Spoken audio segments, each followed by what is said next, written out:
ব্ৰহ্মা আদি কৰি জীৱ যত ৰাম ৰাম ৰাম ৰাম ৰাম মায়া সজ্জা মাজে আশ্ৰয় ঘুমতি যায়। মায়া মানে অজ্ঞান, মায়া মানে অন্ধকাৰ। গতিকে অজ্ঞানত শুই আছে মানে ব্ৰহ্মাও সাৰি যাব পৰা নাই। গতিকে বাকী দেৱ দেৱতাটো বাদেই দিলোঁ, সেইবিলাকে আমাক জ্ঞান দিব নোৱাৰে। গতিকে যোনে কিবা পাব বিচাৰিছে সেইজনো কৃষ্ণৰ চৰণত যাব লাগিব, সৰ্বজ্ঞ এজনেই। তৃতীয় হৈছে অৰ্থাৰ্থী, ধ্ৰুৱৰ দৰে। ধ্ৰুৱ চৰিত্ৰ কেতিয়াবা পঢ়িব, বৰ সুন্দৰ।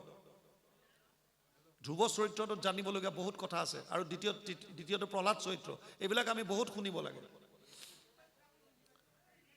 অৰ্থাৰ্থী, টকা পইচা ইচ্ছা কৰি, অৰ্থ লৈ পেলাই যিকোনো এটা কিবা কামনা বাসনা লৈ কিছুমান যায়।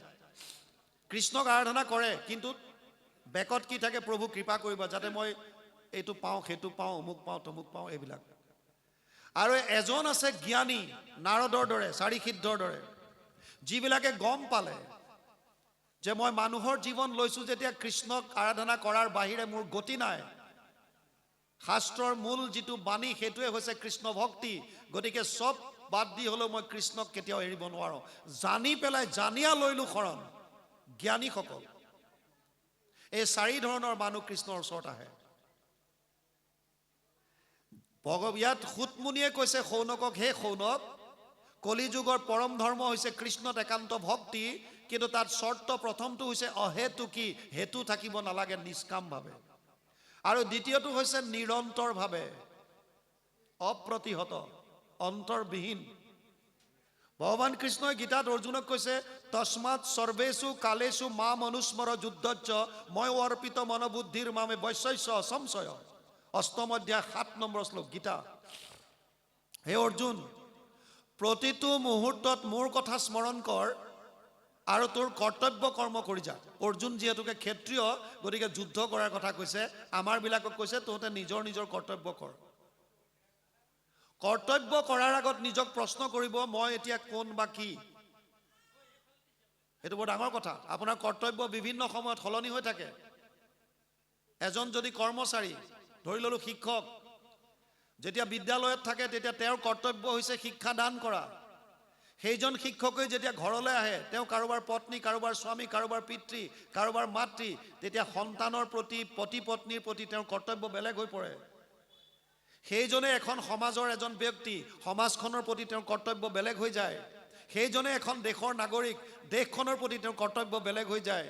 আপুনি কোনটো মুহূৰ্তত কি হৈ আছে, এই মুহূৰ্তত আপোনাৰ কৰ্তব্য কি, এই বস্তুটো মাইনুটলি বুজি ল'ব লাগে। যোনে বুজি ল'লে ই জীৱনত কেতিয়াও বিফল হ'ব নোৱাৰে, অসম্ভৱ। যদি এই মুহূৰ্তত আপোনাক সোধে যে আপোনালোক এই মুহূৰ্তত কি, এতিয়া কৰ্তব্য কি, এই মুহূৰ্তত আপোনালোক একোজন শ্ৰোতা। বুজি পাইছেনে? কাৰণ আপোনালোকৰ উদ্দেশ্য কি আছিল? ভাগৱত শুনিম। শুনিম মানে আপোনালোক শ্ৰোতা হৈ আহিছে। কায়িকভাৱে ইয়াত বহি থাকি শ্ৰোতা হিচাপে বহি থাকি যদি আপোনালোকে বেলেগ কথা চিন্তা কৰি আছে, গ্ৰাম্য কথা পাতি আছে, তেতিয়াহ'লে নিজৰ কৰ্তব্য কৰা নাই। চিধা কথা। যিটো সময়ত আপুনি সেইটো সময়ত সেইটো কৰ্তব্য কৰি যাব যদি পাৰিছে। ছাত্ৰ ছাত্ৰীৰ প্ৰধান কৰ্তব্য হৈছে তেওঁলোকে অধ্যয়ন কৰা। যদি ছাত্ৰ ছাত্ৰীয়ে অধ্যয়ন নকৰি পেলাই বেলেগ কিবা মোবাইল চাইছে, গেম খেলিছে, কিবা কৰিছে, তাৰ মানে নিজৰ কৰ্তব্যটো কৰা নাই। আমি সময়ত আমাৰ কৰ্তব্য যদি কৰি যাওঁ, তেতিয়াহ'লে তাৰ ফলটো আমি ভাল পাম, ইয়াত কোনো সন্দেহ নাই। বুজি পাইছেনে? ইয়াত এতিয়া এটা কৈছে অপ্ৰতিহত, মানে নিৰন্তৰভাৱে কৃষ্ণৰ নাম ল'বলৈ কৈছে। অৰ্জুনকো সেইকাৰণে কৈছে প্ৰতি মুহূৰ্তত মোৰ কথা স্মৰণ কৰ আৰু তোৰ কৰ্তব্য কৰি যা। কৰ্তব্যত সৰু ডাঙৰ নাই। নিয়তম কুৰু কৰ্ম ত্বম কৰ্ম জয় হি অকৰ্মণ শৰীৰ যাত্ৰা পিছতে না প্ৰসিদ্ধেদ কৰ্মণি। 3 অধ্যায় 8 নম্বৰ শ্লোক গীতা। অৰ্জুনক কৈছে, হে অৰ্জুন, তোৰ যিটো কৰ্তব্য কৰ্ম সেইটো তই নিজে কৰ, লাগিলে বেলেগৰ দৃষ্টিত সি সৰু হওক। কোনোবা এজন মানুহে বেপাৰ কৰিছে, শাক চব্জি বেচি পেলাই পৰিয়াল চলাইছে। কোনোবাই ক'ব পাৰে যে ই সাধাৰণ এটা বেপাৰী মানুহ, শাক পাচলি ব্যৱহাৰ কৰে। কওক, আপোনাৰ তাত চিন্তা কৰিবলগীয়া একো নাই। আপুনি মানুহৰ মুখত খোপা দিব নোৱাৰে। মানুহক কিছুমান সমালোচনা কৰিবৰ কাৰণে আহিছে। আৰু শাস্ত্ৰতটো ইয়ালৈকো কৈছে বিদ্যা বিবাদায়ম। বিদ্যা তেওঁলোকে লয় কেৱল বিবাদৰ কাৰণে, কেৱল সমালোচনা কৰিবৰ কাৰণে, বেয়াটো তাকো। সেইবিলাক চিন্তা কৰাৰ প্ৰয়োজন নাই। আপুনি আপোনাৰ কৰ্তব্য কৰি যাওক, কেৱল কৃষ্ণত একান্ত মনে ভক্তি ৰাখক। স্মৰণ ৰাখক, আপুনি সুফল পাব তাৰ পৰা। আপোনাৰ কাম যেনেকুৱাই বেলেগৰ চকুত সৰু নহওক কিয়, সেইকাৰণে প্ৰতিটো মুহূৰ্তত ভগৱানৰ নাম স্মৰণত ৰাখি নিজৰ নিজৰ কৰ্তব্য কৰি যাবলৈ কৈছে। কৃষ্ণত একান্ত ভক্তি কলিৰ পৰম ধৰ্ম। আৰু তাৰ পাছত আহি আমি এতিয়া পদলৈ সোমাওঁ। একাদশ স্কন্ধ বাপ সমস্ত বৰ সুন্দৰ কণ্ঠৰে পাঠ কৰি আছে। এতিয়া চলিছে ব্ৰহ্মাদী দেৱতাসৱৰ কৃষ্ণ স্তুতি। একাদশ স্কন্ধৰ কথাখিনি থুলমূলকে বুজিয়ে লওক। ইয়াৰ পাতনিটো ভগৱান কৃষ্ণ কেতিয়া অৱতাৰ ধাৰণ কৰে?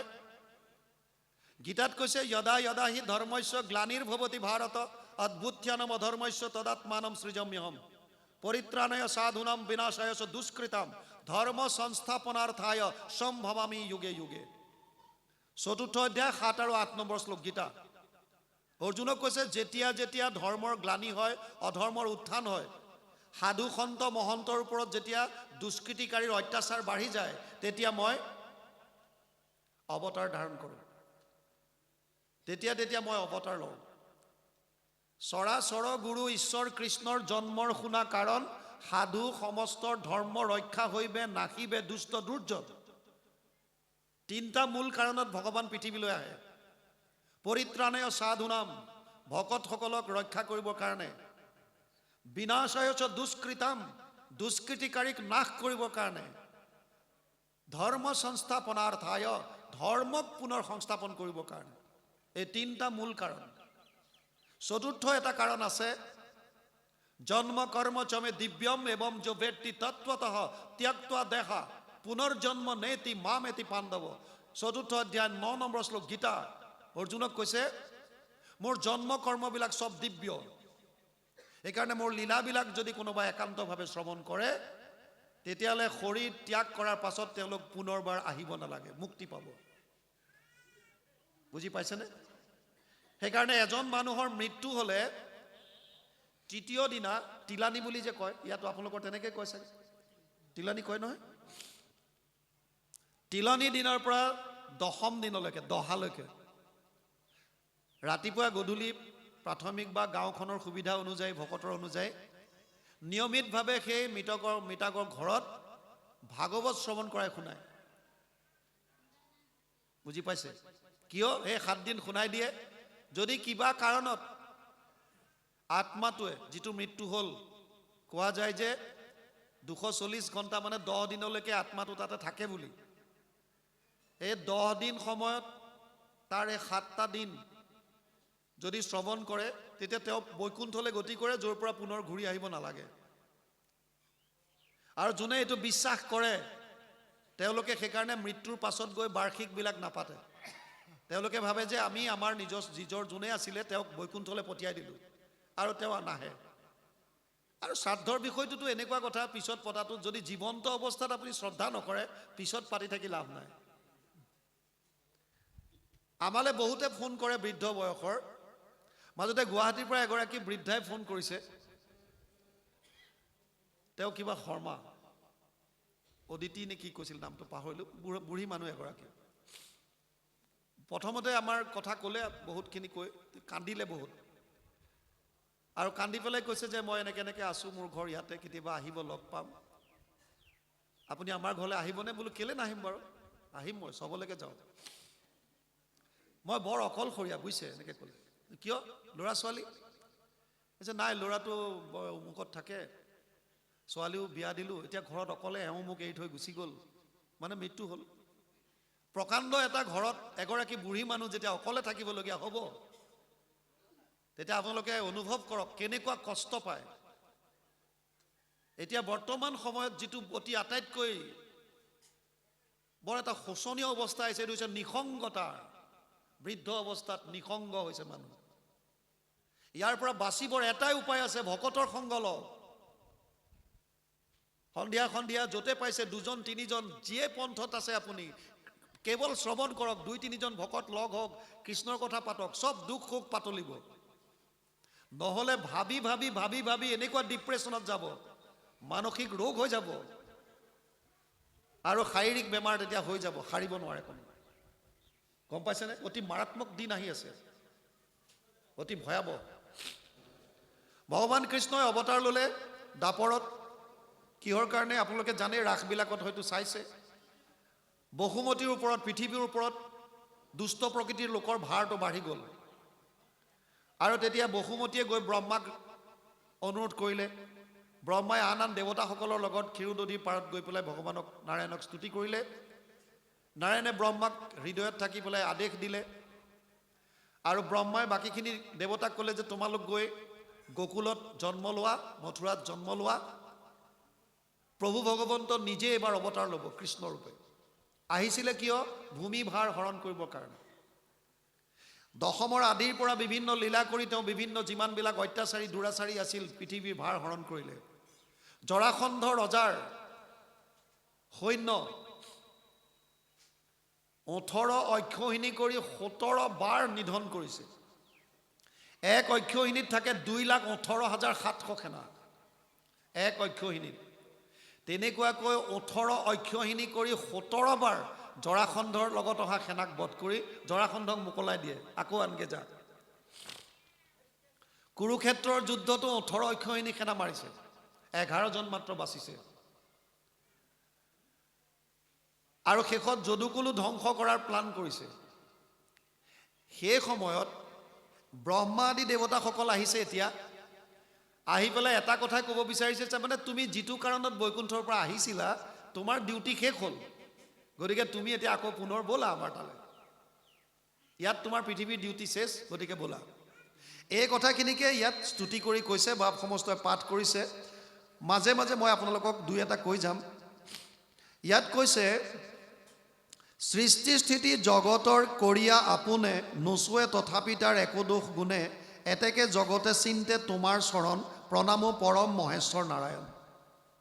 ব্ৰহ্মা শিৱ আদি দেৱতাসকলে ভগৱান কৃষ্ণক স্তুতি কৰিছে আৰু কৈছে, সৃষ্টি স্থিতি প্ৰলয়ৰ তুমিয়ে কাৰণ।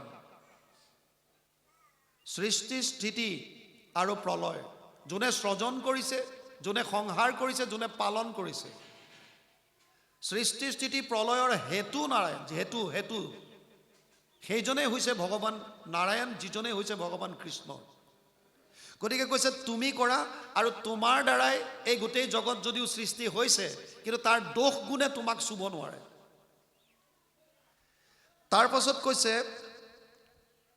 এতেকে জগতে চিন্তে তোমাৰ চৰণ, প্ৰণামো পৰম মহেশ্বৰ নাৰায়ণ। সেইকাৰণে গোটেই জগতে তোমাৰ চৰণ চিন্তা কৰে। আপুনি মই হয়তো ক'ব পাৰোঁ যে ভাগৱততো কৈছে, গোটেই জগতে কৈছে, কিন্তু আমাৰ মাজততো বহুত আছে, আমিতো কৃষ্ণক আৰাধ্য বুলি নাভাবোঁ। সনাতন ধৰ্মত 5টা থাল আছে। যিবিলাকে সূৰ্যক মানে তেওঁলোকক সৌৰপন্থী বুলি কয়। বিহাৰত আছে যে ছট পূজা কৰে। এছামে গণেশক মানে তেওঁলোকক গাণপত্য বুলি কয়, চাউথত পাব, মহাৰাষ্ট্ৰৰ ফালে। এছামে শক্তি পূজা কৰে, তেওঁলোকক শাক্তপন্থী বুলি কয়। কি ক'লোঁ? প্ৰথম ক'লোঁ সৌৰ। এছামে শিৱক মানে তেওঁলোকক শৈৱ বুলি কয়, শৈৱপন্থী। আৰু যিসকলে বিষ্ণুক ভগৱান হিচাপে মানে তেওঁলোকক বৈষ্ণৱ বুলি কয়। এই 5টা থাল আছে। এতিয়া ইয়াততো কৈছে গোটেই জগতে তোমাকে মানে, কৃষ্ণক কৈছে, আমি কোৱা নহয়, ব্ৰহ্মা মহেশ্বৰ দেৱতাসকলে কৈছে। কিয় ক'লে কথাটো? প্ৰহ্লাদে দৈত্য শিশুসকলক কৈছে, সমস্তৰে প্ৰিয় সুহৃদয় আত্মা, জগতৰে পিতা মাতা, হেন জানি আন বিষয় এৰিয়া, হৃদয়ে হৰিক চিন্তা। কৃষ্ণ প্ৰভু, কৃষ্ণ কৃষ্ণ হৈছে কৃষ্ণ।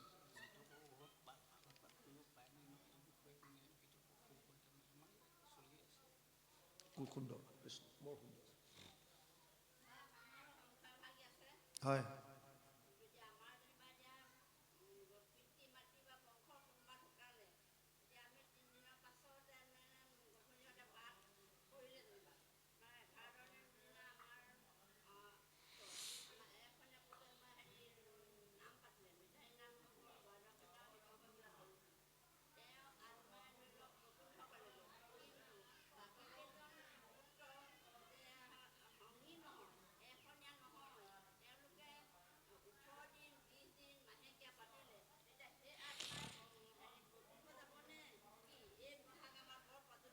চাওক, মূল কথাটো এনেকুৱা, মাজতে মোক কাৰ্বি আংলঙত এটা জেগাত নিমন্ত্ৰণ দিছিল। আমি তালৈ গ'লোঁ, গৈ অনুষ্ঠান এভাগ হ'ল। তাত যিজন নামঘৰীয়া আছিলে, বয়সস্থ মানুহ এজন, তেওঁ অসুচিতাৰ কাৰণে নামঘৰলৈ আহিব পৰা নাছিল, পৰিয়ালত কোনোবা ঢুকালে। তেওঁ আমাক যিখন ঘৰত থাকিবলৈ দিছিল, তাত সন্ধিয়া আমাক লগ কৰিব গৈছে। আৰু লগ কৰিবলৈ যোৱাৰ পাছত তেওঁ আপোনাৰ দৰে কথা পাতিছিল, মৃতকৰ কাম কিমান দিনত কৰে সেইটোৰ ওপৰত। আমি ক'লোঁ, আপোনালোকে কিমান দিনত কৰেনো? তেওঁলোকে ক'লে 17 দিনত কৰে। তেওঁ কৈছে আমাক মৃতকৰ পিছত 17 দিনত তেওঁলোকে কাম কৰে। মই বোলো, মই এইটো শুনা নাই 17 দিন। মই 11-12 দিনটো বাৰু শুনিছোঁ, 10 দিনত দহা কৰে, 11 দিনত কাজ কৰে, তাৰপিছত তৈলস্পৰ্শ কৰে, আৰু নহ'লে মাহত কৰে, কোনোবাই এমাহত কৰে, মাহেকীয়া। কিন্তু 17 দিনটো মই শুনা নাই। এইটো আপোনালোকে কেনেকৈ কৰিছে আগতে মোক বুজাওক। তেওঁলোকে ক'লে যে বহুত যুৱক বহি আছিলে তাত। তেতিয়া ক'লে যে আমাৰো এমাহত আছিলে। তেওঁলোক কোনোবা এখন সত্ৰৰ অধীনত চলি আছে মাজুলীৰ। তেতিয়া ক'লে যে আমিও এমাহত চলি আছিলোঁ, কিন্তু আমাৰ এমাহ থাকিবৰ কাৰণে কিছুমান সমস্যাই দেখা দিলে। সমস্যাবিলাক কেনেকুৱা আছিল? কোনোবা ল'ৰা ছোৱালীক কৰ্মৰত, চাকৰিত আছে, কোনোবা বাহিৰত আছে। এমাহ মাক বাপেক বা পৰিয়ালৰ কোনোবাৰ কাৰণে তেওঁ চুৱা খাটিবলগীয়া হ'লে ইমান দিনৰ ছুটিটো পাবলৈ দিগদাৰ পায়। তেওঁলোকে মোক কোৱা কথা। গতিকে পদাধিকাৰ বা পাহতে কি সত্ৰাধিকাৰ বা পাহতে তেওঁলোকে সুধিলে, বাপ এইটো অকণমান কমাই দিব নোৱাৰিনে? তেতিয়া তেওঁলোকে সত্ৰাধিকাৰ জনাই কৈ গ'ল যে আপোনালোকে 17 দিনত কৰিব। আমি ক'লোঁ যে সত্ৰাধিকাৰ বাপসকলৰ পৰিয়ালত যদি কোনোবা মৃত্যু হয়, তেওঁলোকে কিমান দিনত কৰে? তেওঁলোকে ক'লে যে আমাক যে তেওঁলোকেতো 10 দিনত দহা কৰে, 11 দিনত কাজ কৰে, আৰু 12 দিনৰ দিনা তেওঁলোকে ভোজ কৰে, তৈলস্পৰ্শ কৰে। মই ক'লোঁ, যদি তেওঁলোক যদি 10 দিনত দহা কৰি 11 দিনত যদি শুদ্ধ হ'ব পাৰে, আপোনালোকনো কিয় নোৱাৰে? কাৰণ গুৰুজনাই কীৰ্তনত কৈছে, ব্ৰাহ্মণৰ চাণ্ডালৰ নিবিচাৰি কুল, দাতাত চোৰত যেন দৃষ্টি একতুল, নিচত সাধুত যাৰ ভৈল এক জ্ঞান, তাহাকেহে পণ্ডিত বুলিয়ে সৰ্বজান। যুৱকখিনিয়ে ক'লে, তেতিয়াহ'লে আমি এবাৰ আহিলে সুধিম। তেওঁলোকে যদি 11 দিনত পাৰে, আমি কিয় নোৱাৰোঁ? এজন মানুহৰ চাওক, মৃত্যুটো এনেকুৱা এটা বস্তু, ভগৱান কৃষ্ণই গীতাত কৈছে, জন্ম আৰু মৃত্যু এই দুটা নেচাৰ। আমি যেতিয়া জন্ম লওঁ তেতিয়া মৃত্যুটো নিশ্চিত। কোনোবা এজন জাতস্যহি ধ্ৰুৱ মৃত্যু ধ্ৰুৱ জন্ম মৃতস্য চ তস্মাৎ অপৰিহাৰ্য অৰ্থে নাত্বম সূচিতুম অৰ্হসি। 2য় অধ্যায় 27 নম্বৰ শ্লোক গীতা। অৰ্জুনক কৈছে, হে অৰ্জুন, জন্ম ল'লে মৃত্যুটো নিশ্চিত। জাতস্যহি ধ্ৰুৱ মৃত্যু ধ্ৰুৱ জন্ম মৃতস্য চ, মৃত্যু হ'লে পুনৰ জন্ম হ'ব। যদি মুক্তি নাপায় পুনৰ জন্ম হ'ব। গতিকে এইটোক লৈ শোক কৰাৰ কোনো প্ৰয়োজন নাই। আৰু যিটো শৰীৰ আত্মাই এৰি থৈ যায়, এই শৰীৰটোৰ শেষ অৱস্থাত 3টাই বিষ্ঠা পলু চাই। কোনো সম্প্ৰদায়ত মৃতকৰ শৰীৰটো কাটি কুটি জীৱ জন্তুক খুৱাই দিয়ে। মৃতকৰ শৰীৰ হাত ভৰি কাটি অংগ প্ৰত্যংগবিলাক চৰাই চিৰিকটি কেনেকৈ খুৱাই থাকে, বুজি পাইছেনে? তেতিয়া সেইবিলাক জীৱ জন্তুৱে মৃতকৰ শৰীৰটো খাই পেলাই বিষ্ঠা কৰি উলিয়াই দিয়ে। গতিকে এটা অৱস্থা বিষ্ঠা বুলি কৈছে। কিছুমানৰ ধৰ্মত আছে, সম্প্ৰদায়ত এইটো নিয়ম আছে যে পুতি থয়। পুতি থ'লে পলু হয়। আৰু আমাৰ কিছুমান আছো আমি জ্বলাই দিওঁ, জ্বলাই দিলে ছাই হয়। গতিকে শৰীৰটোৰ 3টাই অৱস্থা, এই 3টা হৈছে বিষ্ঠা, পলু আৰু ছাই। এতিয়া আইগৰাকীয়ে সুধিছে, ভাগৱত শুনাৰ পাছত আত্মাটোৱে পৰম গতি পায় নে নাই? মই মোৰ কথা কেতিয়াও নকওঁ। পদ্ম পুৰাণৰ ভাগৱত মাহাত্ম্যত ব্যাসদেৱে লিখিছে, এটা কাহিনী আছে তাত, মই চিম্পলি কৈ যাওঁ। গোকৰ্ণ আৰু ধুন্ধুকাৰী। এজন বিপ্ৰ আছিল, তেওঁৰ সন্তান হোৱা নাছিল বহুদিন। নোহোৱাৰ পাছত এদিন তেওঁ মনত সংকল্প ল'লে যে মোৰ সন্তানেই নাই, গতিকে মই মৰি থকাই ভাল। এইবুলি নদী এখনৰ পাৰত জাপ দিবৰ কাৰণে গ'ল। আৰু তাৰ ওচৰত বহি চিন্তা কৰি থাকোঁতে সেইফালে এজন সন্যাসী আহিল।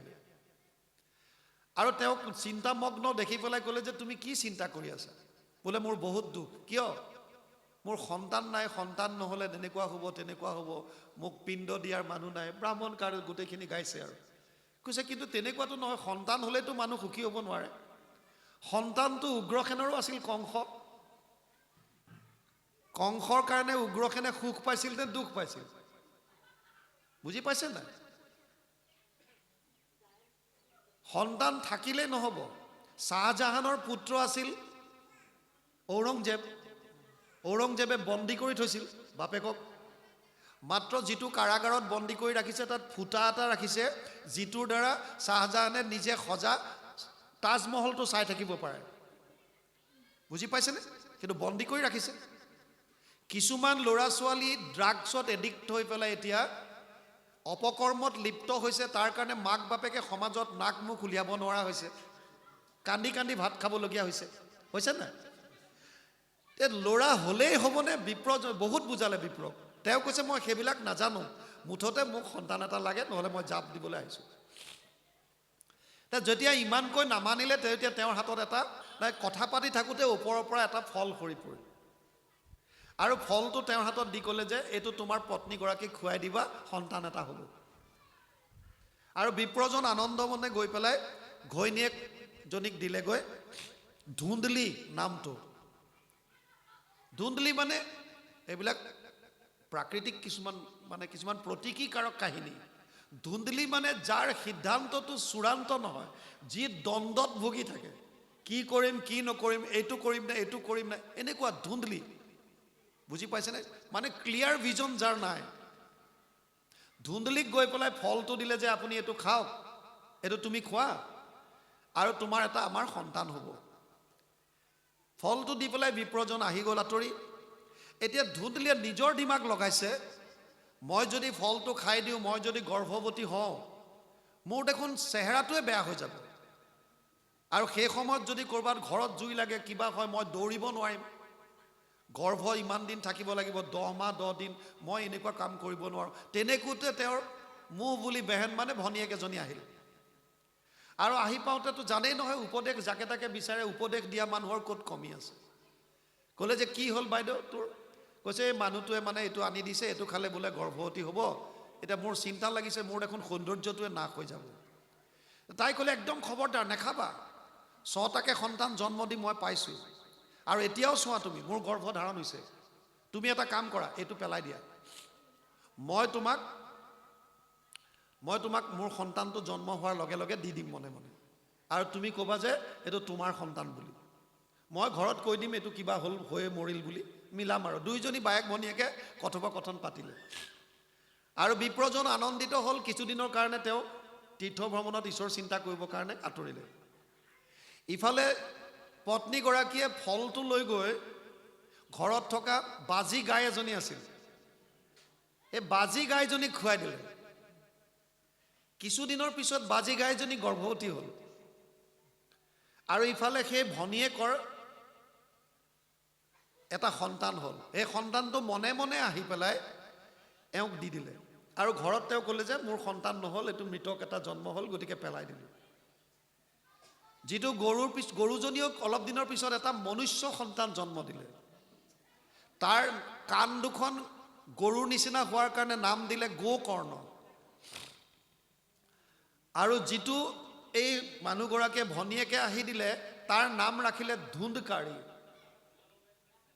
দুইটা ডাঙৰ হ'ল, কিন্তু স্বভাৱ কাৰ কেনেকুৱা হ'ব? যাৰ সৃষ্টিতেই যদি খেলি মেলি আছে, সেইটো কেনেকুৱা হ'ব? গতিকে ধুন্দকাৰীৰ তাৰ ব্যৱহাৰ অতি বেয়া হ'ল।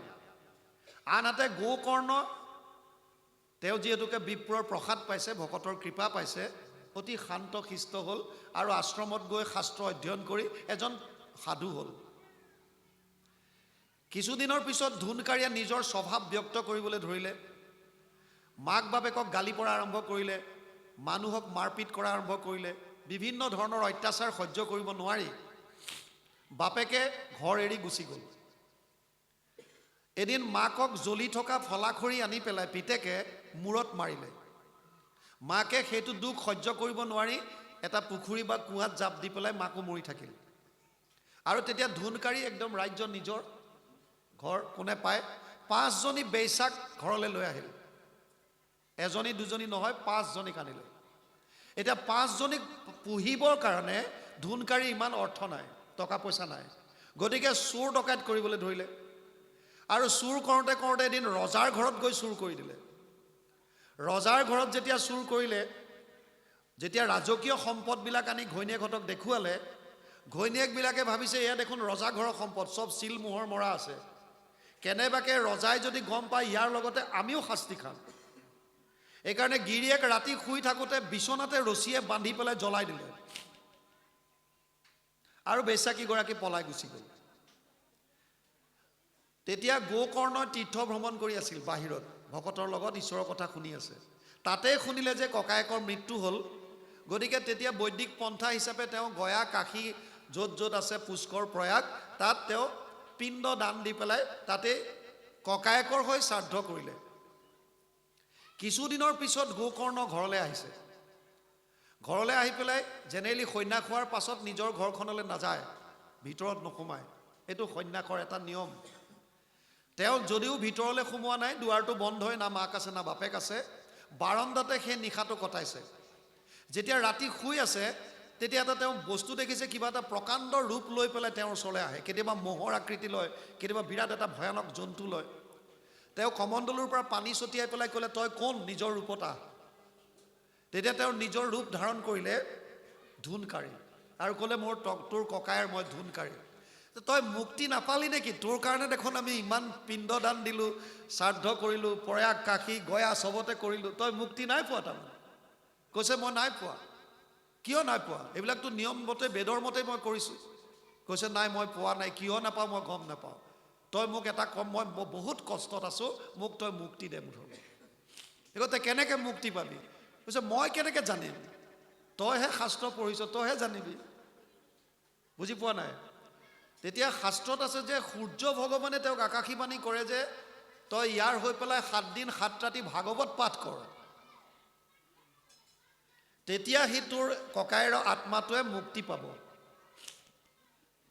আৰু তেতিয়া গোকৰ্ণই পিছদিনাখন গোটেই গাঁৱৰ মানুহ গোটালে আৰু চবকে ক'লে যে এনেকুৱা এনেকুৱা ঘটনা মোৰ দাদাৰ আত্মাটোৱে শান্তি পোৱা নাই মুক্তি পোৱা নাই গতিকে মোক সূৰ্য ভগৱানে কৈছে যে ইয়াত 7 দিন 7 ৰাতি ভাগৱত কৰিব লাগিব কৃষ্ণৰ চৰিত্ৰ শ্ৰৱণ কীৰ্তন কৰিলেহে দাদাৰ আত্মাটোৱে মুক্তি পাব গতিকে তোমালোকে কি কোৱা ক'লে ভাল কথা নীতি নিয়ম কৰি গোটেই ঘৰ একদম সুন্দৰভাৱে মচি কাচি চব কাপোৰ কানি তিয়াই পবিত্ৰ হ'ল গোটেই গাঁৱৰ মানুহ আৰু এজোপা গছৰ তলত 7 দিন 7 ৰাতি লগাতাৰ ভাগৱত চলিছে